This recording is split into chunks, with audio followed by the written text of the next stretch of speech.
క్షమించయ్యా, తప్పు మన్నించయ్యా, మంచోళ్ళకే అన్ని కష్టాలయ్యా.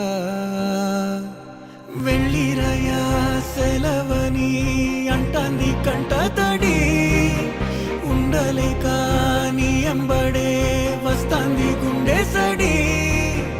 గురుదేవుడికా ఇంతటి శోకం వెలివే